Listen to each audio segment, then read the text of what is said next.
Okay, my dear students, I'm a mathematics lecturer, so I want to explain complex numbers. This is one chapter, so where the students are generally confusing, and also it is a very important, very easy chapter also. And also there will be a definite question in the mains and advanced question and advanced in this particular chapter, complex numbers. Why this chapter is completely different from other chapters, I will tell you by taking some points to you.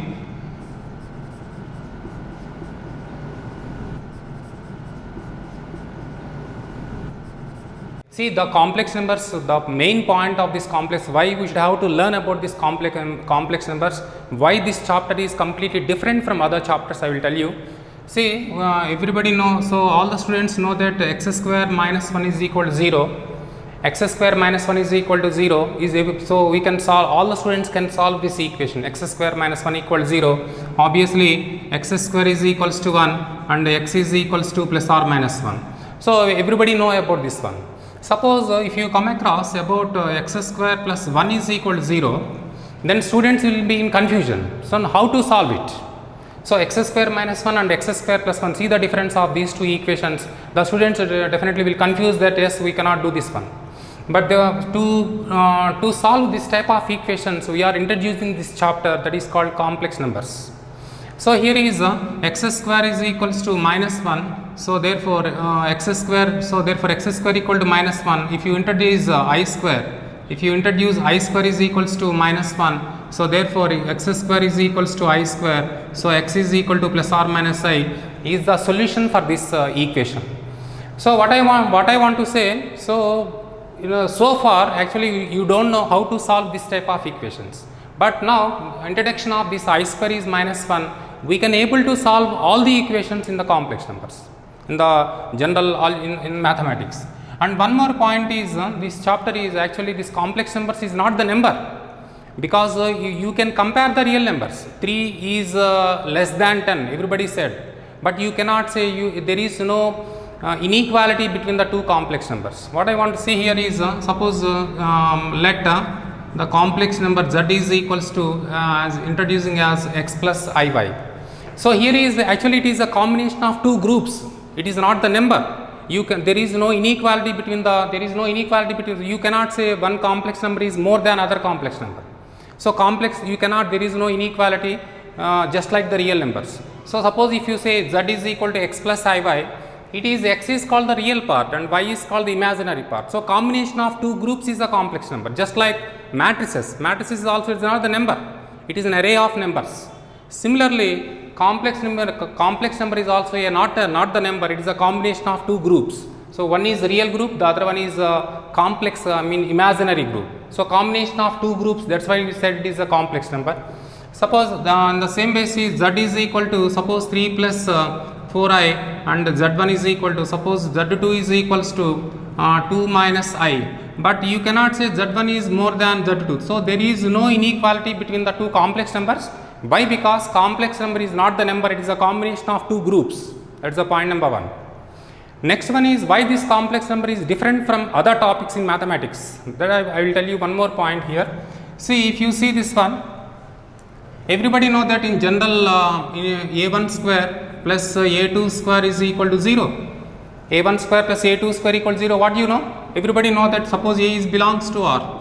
Suppose a is belongs to R. Everybody know that a1 is equal to 0. Obviously a2 is equal to 0.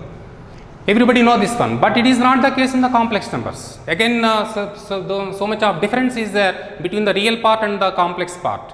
Why? Because see, I will tell you with clear example, then you can understand. Suppose z1 square and z2 square is equals to 0. As generally students know that z1 is equal to 0 and as well as z2 equal to 0, but it is not the case here. Suppose for example z1 is equal to 1 plus I and z2 is equals to 1 minus I if I take. See here, if you do this one, 1 plus I whole square plus 1 minus I whole square is equal to 0. See, obviously 0 is equal to 0. Even though what I want to say, z1 square plus z2 square equal to 0. z1 square plus z2 square equal to 0. But z1 is not 0, z2 is also not 0, but it is not the case in the real numbers. Whenever you set real numbers a1 square plus a2 square equal to 0, you need to say that a1 equals 0 and a2 equals 0, but it is not the case in complex numbers. So, that is why this complex numbers is completely different topic from mathematics. This is a complete different subject. This is another point that you can identify this one. And one more point is now see, I will tell you, so the main the 3 points are there in the complex numbers. The first one is modulus. The first one is modulus. The first one is modulus. So, the first one is modulus of a complex number. Suppose z is equals to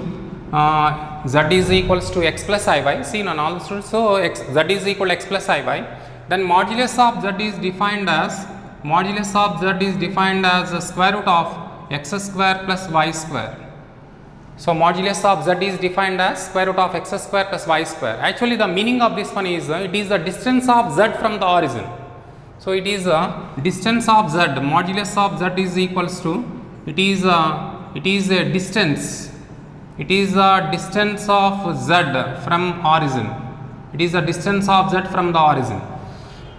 So, this is the meaning of z is equal to x plus iy, modulus of z is root of x square plus y square, and it is nothing but the distance of z from the origin. And one more point is since it is a distance, modulus of z is equal to modulus of z bar, modulus of minus z and modulus of minus z bar, all these values are equal because of distance, it is never negative.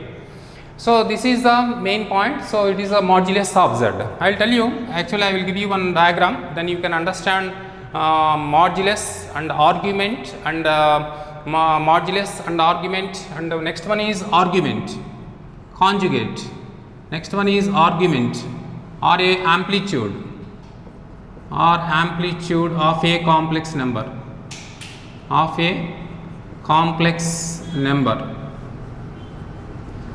See, argument or amplitude of a complex number. So, that means suppose z is equals to x plus iy.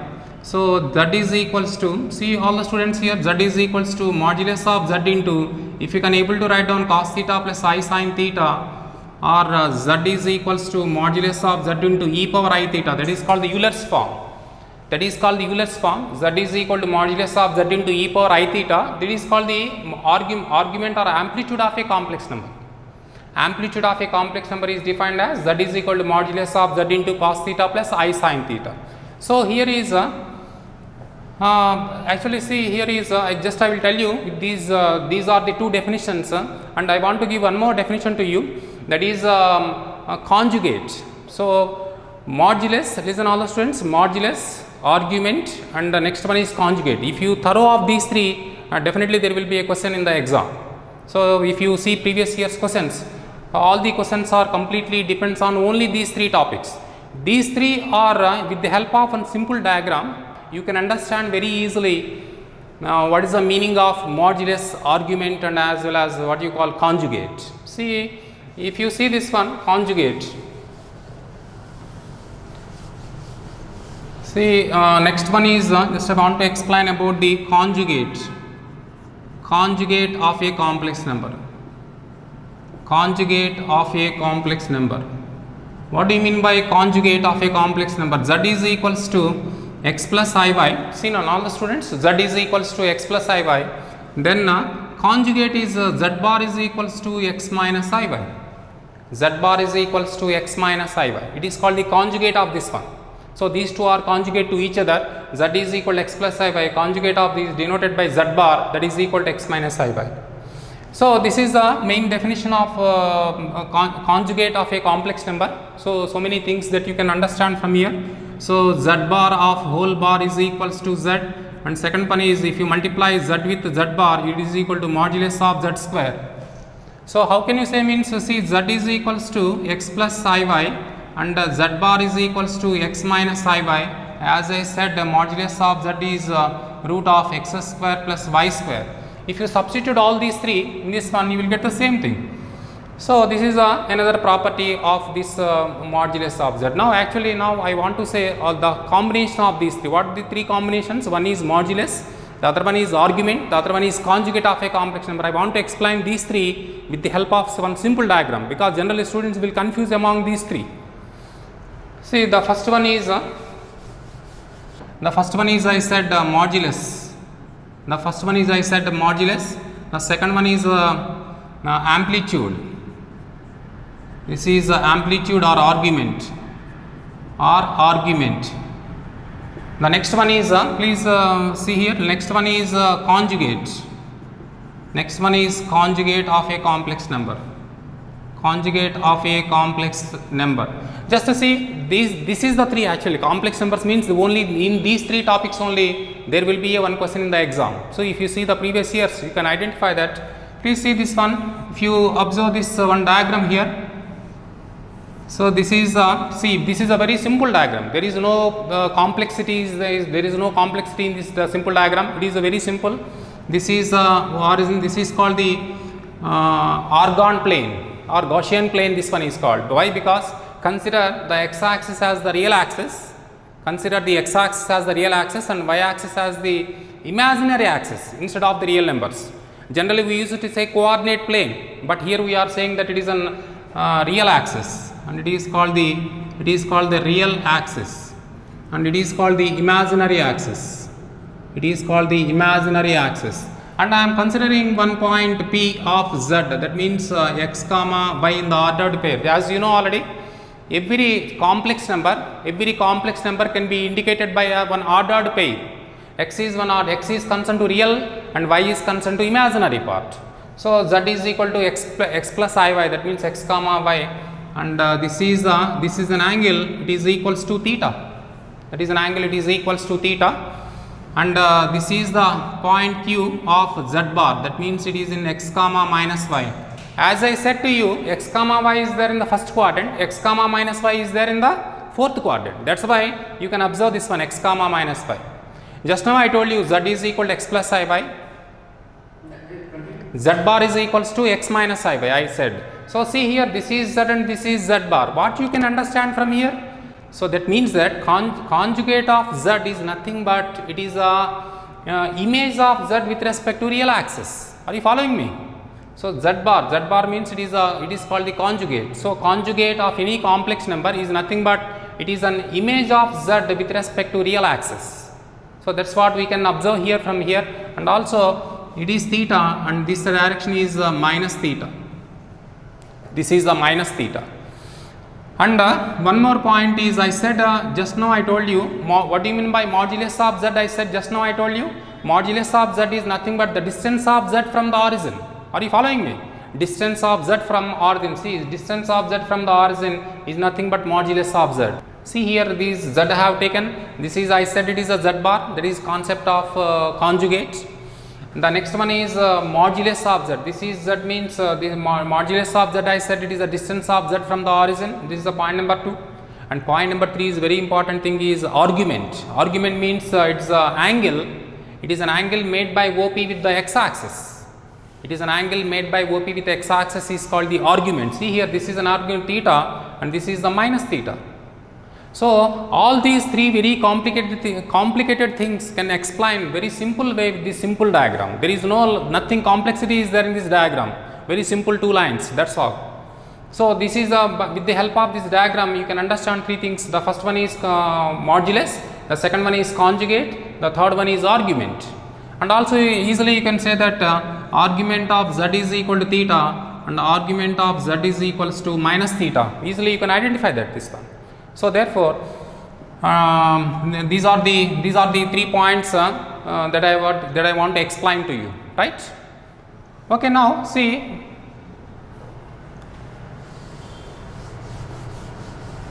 So regarding the argument, how to find out the argument? Theta lies between minus pi to plus pi. See, none all the students here is just I want to give more explanation about the argument, because generally students will confuse about this in this argument only. Argument means what do you mean by argument? Argument is nothing but the angle made by the line OP with the x-axis. That is called the argument. Now see, x-axis and y-axis, I said this is the point z and this is the theta. This is the theta here, and let me consider it is equals to alpha. See, z is equals to x plus iy. Z is equals to x plus iy, and same z can be written as modulus of z into cos theta plus I sin theta, and the same z can be written as modulus of z into e power I theta, e power I theta. So it is called the polar form. You generally you can say it is called the polar form, and it is called the Euler's form. It is called the Euler's form. It is called the Euler's form. So three ways we can represent the same z. So here is the main, I want to explain how to find out theta. That is a very important thing here. In the generally students will confuse about, because theta lies in first quadrant, everybody can do this problem, but in the exams he never give in the first quadrant. So he will change accordingly he will change everything. See, it is equals to, so z is equals to x plus iy. If you make the one diagram here like this, this is the point P of x comma y, this is 0, and this is an angle theta, and this is modulus of z. See all the students here, if you see this one, z is here is from here cos theta is equals to automatically this is x and this is y, because it is an argon plane. In this why we can say it is an argon plane. Why it is different from a coordinate plane? Why? Because in the coordinate plane x axis and y axis are real axis, but it is not the case in this argon plane. It is called the argon or Cartesian plane. It is called the argon plane. In this argon plane, why we are specifically saying about this is an argon plane means consider x axis as the real axis, consider y axis as the imaginary axis. That's why it is called the argon plane, right? In this argon plane, what is the cos theta value here? This is nothing but x by, let me consider it is equal to, simplification is equals to r, x by r, and sin theta is equals to, we may say it is equals to y by r. Okay. Now combination of, if any equation, so if theta value satisfies these two equations, then it is called the argument. Suppose let me consider it is equals to 1, it is considered 2. So theta satisfies 1 and 2, then theta is equals to, it is called the argument. It is called the argument, and also theta can be taken as tan inverse of y by x also.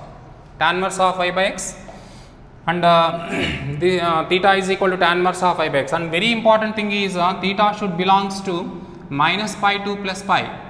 This is a very important. Theta should be between minus pi to plus pi. So that is called the principal argument. Argument is different from principal argument. If theta, if you got the value of theta in between minus pi to plus pi, then it is called principal argument. Otherwise, it is called only the argument. But how to bring back into the principal argument? How to find out the principal argument? There is one more point here. You would have to learn here. See here, I will tell you one more point here. So the point is how to find out. Suppose see here, I told you z is equal to, if theta belongs to q1. So x axis and y axis, and this is theta is equals to alpha. This is p of z. Then in this case theta is equals to tan inverse of, this is equals to alpha is equals to tan inverse of modulus of y by x. So argument of z is equal to theta, that is equals to alpha. There is no confusion at all if it is there in the first quadrant. Suppose if it is there in the second quadrant, how to find out the argument? Suppose it is there like this. Suppose P point, this is alpha. Alpha is an angle in the first quadrant. So alpha is equal to, in this case this is equal to tan inverse of modulus of y by x. Alpha is an angle in the first quadrant. Acute angle. Alpha is an acute angle. First quadrant means alpha is equals to tan inverse of modulus of y by x. Then argument of z can be taken as pi minus alpha. This is an angle that we need to find out. It is a pi minus alpha. So whenever it is there in the first quadrant, very simple. If it is there in the second quadrant, it must be pi minus alpha. If it is there in the third quadrant, how to find out? Suppose if it is there in the third quadrant, z, it is an angle alpha. This angle will be minus pi plus alpha. So argument of z is equals to minus pi plus alpha. If it is there in the third quadrant. Suppose if it is there in the fourth quadrant. This is the theta is equals to minus alpha. In this case, argument of z is equals to minus alpha. So, by this way you can distinguish how to find out the argument. This is a very important for all the students. So, if you can identify these points, then easily you will get one question in the examination, you can score the marks. So, see here, this is the first quadrant, second quadrant, third quadrant and fourth quadrant. Why we are doing all these things? All these things means we want to bring back the angle into the principal amplitude minus pi to plus pi form. If you bring back to minus pi to plus pi, then it is called the principal amplitude. It is a unique. So, with the help of these graphs, you can identify, you can calculate very easily the argument.